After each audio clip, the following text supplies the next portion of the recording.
শিশু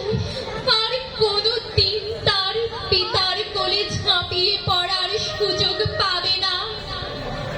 যে গৃহবধূ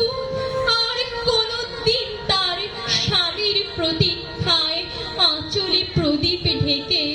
দুয়ারে আর দাঁড়িয়ে থাকবে না, যে জননী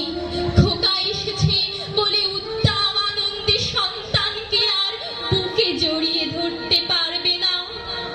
যে তরুণ মাটির কোলে লুটিয়ে পড়ার আগে বারবার একটি প্রিয়তমার ছবি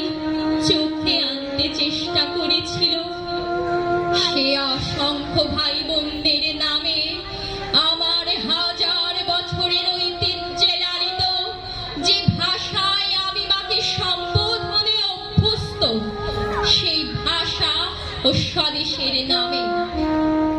এখানে এই বিশ্ববিদ্যালয়ের উন্মুক্ত প্রাঙ্গণে আমি তাদের ফাঁসির দাবি নিয়ে এসেছি,